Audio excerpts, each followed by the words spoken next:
నమస్కారం ప్రజలారా, మా యూట్యూబ్ ఛానల్. నా పేరు రాజు. వైఎస్ జగన్మోహన్ రెడ్డి గారు అధికారంలోకి అధికారంలోకి రాకముందు, అధికారంలోకి వచ్చిన తర్వాత కూడా జగన్మోహన్ రెడ్డి గారిలో మార్పు రాలేదు. ఎందుకంటే 2014 నుంచి 2019 వరకు జగన్మోహన్ రెడ్డి గారి పరిపాలన మనం చూసాం.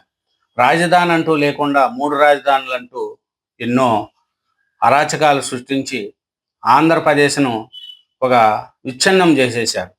మంత్రులు కావచ్చు, వాళ్ళ నాయకులు కావచ్చు, దౌర్జన్యాలతో ఆంధ్రప్రదేశ్ అడ్డదడ్డంగా మారి అభివృద్ధికి నోచుకోలేదు.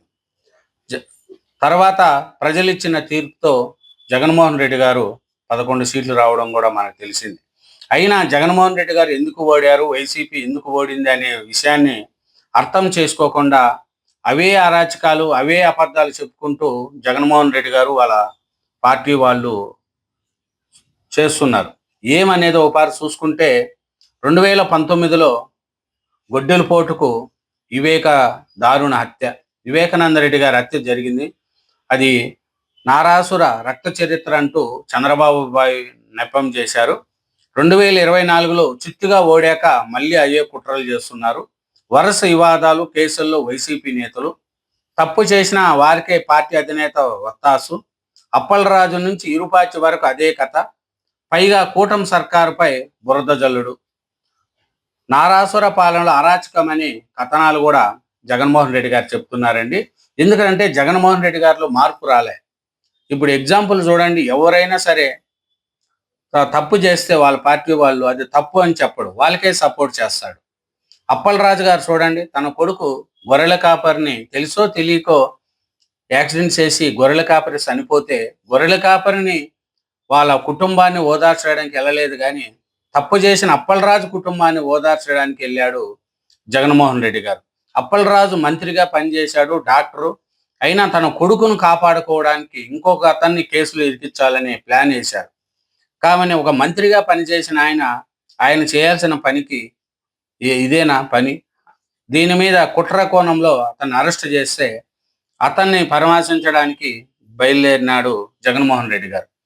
అలాగే నేడు బాబాయిని గొడ్డెలపోటుతో చంపేస్తే గుండుపోటు అన్నారు. నిందితుల సొంత వాళ్ళైనా చంద్రబాబుపై నిందులేశారు. ఇప్పుడు మళ్ళీ అలాంటి కథలే. రోడ్లపై వెళుతున్న గొర్రెల కాపరిని బైకులతో ఢీకొట్టి చంపేసి సాక్ష్యాలు తారుమారు చేశారు. విధుల్లో ఉన్న మహిళా ఎస్ఐ పట్ల అసభ్యంగా ప్రవర్తించారు. టీడీపీ నాయకులు, కార్యకర్తల ఇళ్లపై దండయాత్ర చేసి దాడులు చేశారు. ఇంక ఎన్నో దాడులు, దౌర్జన్యాలు. అయినా కేసులు మాత్రం పెట్టకూడదంట. అరాచకాలు చేసే వాళ్ళల్లో అడ్డగోలుగా అబద్ధాలు చెప్పేది వీళ్ళే.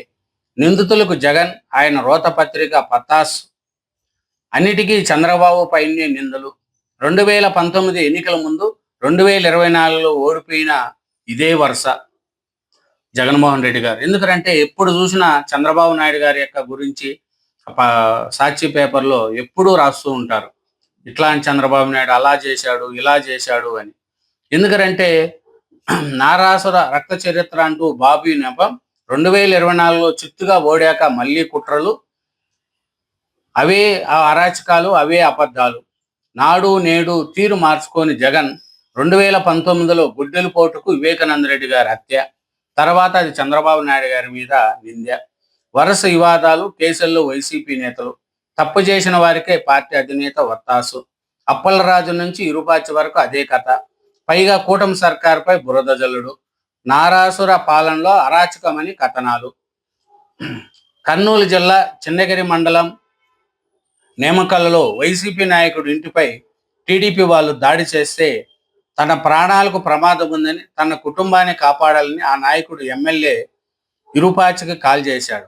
ఒక కార్యకర్త ప్రాణభయంతో సహాయం కోరితే బాధిత కుటుంబానికి అండగా నిలవాల్సిన తప్ప పరామర్శించేందుకు వెళ్ళి ఇరుపాచి పైన టీడీపీ శ్రేణులు రాళ్లతో దాడి చేశారు. ఈ ప్రభుత్వంలో దాడి చేసిన వారికి రక్షణ లభిస్తుంది. దాడికి గురైన ఎమ్మెల్యే నిందితుడిగా మార్చి ఆయన పైన కార్యకర్తలపై అత్యాయత్నం కేసులు బనాయిస్తున్నారు. జగన్ గారి ఆరోపణ చూడండి ఇది. అలాగే ఏలూరు జిల్లా కొయ్యగూడెం గ్రామానికి చెందిన పొగాకు వ్యాపారి కడిమ సూర్యచంద్రం కుమారుని, అట్లాగే ఇవన్నీ జగన్మోహన్ రెడ్డి గారిలో చూడండి ఒక్కటి కూడా రాలేదు. ఎందుకంటే 2019 ఎన్నికల సమయం జగన్ సొంత చిన్నాన మాజీ మంత్రి వైఎస్ వివేకానంద రెడ్డి ఇంట్లో దారుణ హత్యకు గురయ్యారు. కళ్ళెదుట రక్తం మడుగులో ఘోరం కనిపిస్తున్న తొలుత గుండెపోటు కథ అన్నారు. తర్వాత హత్యలు. నేటి ముఖ్యమంత్రి చంద్రబాబుపై నిందలేశారు. ఎన్నికల్లో లబ్ధి పొందాలని కుట్ర చేశారు. జగన్ పత్రికలో కూడా నారాసుర రక్త చరిత్ర అంటూ అబద్ధాలు రాశారు. 2024లో ఓడాక ప్రతిపక్షంలో ఉన్న వైసీపీ నేతలు అడ్డు అదుపు లేకుండా అరాచకాలకు పాల్పడుతున్నారు. టీడీపీ నేతలనే కాదు, సామాన్యులను కూడా వదలడం లేదు. తప్పు చేసిన వారిని మందలించడం మాని జగన్ ఆయన పత్రిక వంత పాడుతున్నారు. నారాసుర పాలనలో పరాకాష్ఠకు అరాచకం అంటూ దుష్టాచారం చేస్తున్నారు. సోషల్ మీడియాలోనూ ఇదే కథ. ఎన్ని కేసులు పెట్టినా, ఎన్ని అరెస్టులు చేసినా వైసీపీ ఎన్నికి తగ్గదు. అండగా నిలుస్తాం, అన్యాయాన్ని నిలదీస్తాం, అరాచక పాలనపై పోరాడదామంటూ జగన్ ఎదురుదాడి చేస్తున్నారు. అధినేత ప్రోత్సాహంతో ఆ పార్టీ నేతలు మరింత రెచ్చిపోతున్నారు. జగన్ చేసిన ఆరోపణలు, ఇందులోని వాస్తవాలు ప్రజలకు అందరికీ తెలుస్తూ ఉంటాయి.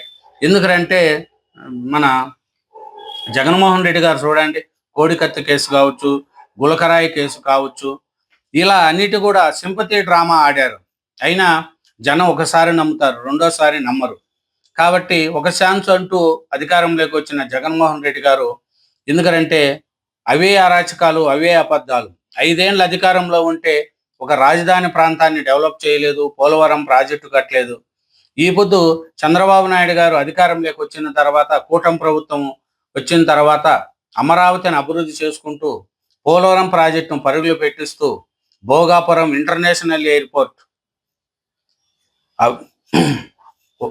అట్లాంటి ఎయిర్పోర్ట్ని తీసుకొచ్చి ఉత్తరాంధ్ర ప్రజలకు కల తెచ్చాడు కూటమి ప్రభుత్వం. అలాగే చంద్రబాబు నాయుడు గారు గూగుల్ లాంటి డేటా సెంటర్ని, మంచి మంచి కంపెనీలు తెస్తూ ఆంధ్రప్రదేశ్ల అభివృద్ధిలో ముందుకు పోతున్నారు. కానీ జగన్మోహన్ రెడ్డి గారు 5 ఏళ్ళు ఉన్న ఒక ప్రాంతానికి కానీ, ఒక జిల్లాకు కానీ అభివృద్ధి చేయకుండానే 5 ఏళ్ళు పరిపాలించాడు. 3 రాజధానులు అంటూ 3 ప్రాంతాలు తిరిగాడు. ఎక్కడా కూడా రాజధాని కోసం డెవలప్ చేయలేదు. కానీ ఇప్పటికి పోయినా వాళ్ళలో మార్పు రాలేదు.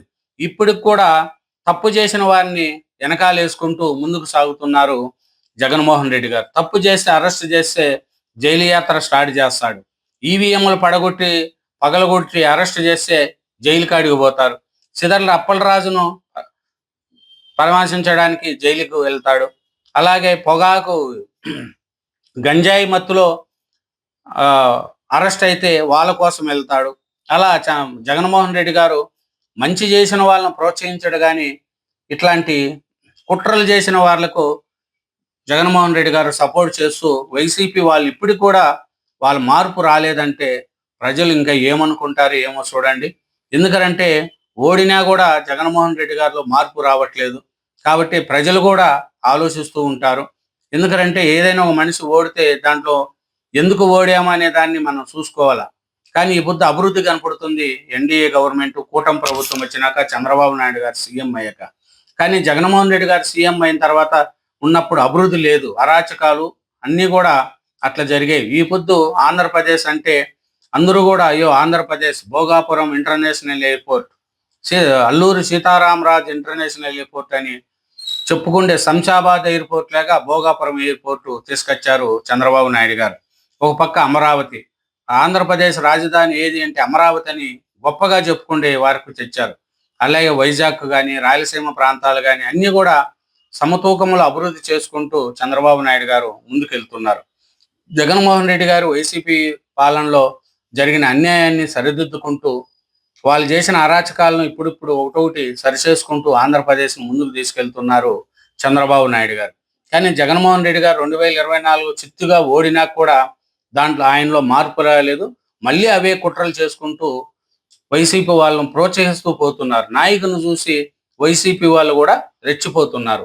ఇదేనండి జగన్మోహన్ రెడ్డి గారిలో మార్పు రాకపోవడం వైసీపీకి నష్టమే తప్ప లాభం లేదు. థ్యాంక్ యూ వెరీ మచ్ అండి. ఛానల్ను సబ్స్క్రైబ్ చేయండి, వీడియోను లైక్ చేయండి. Bye, thank you.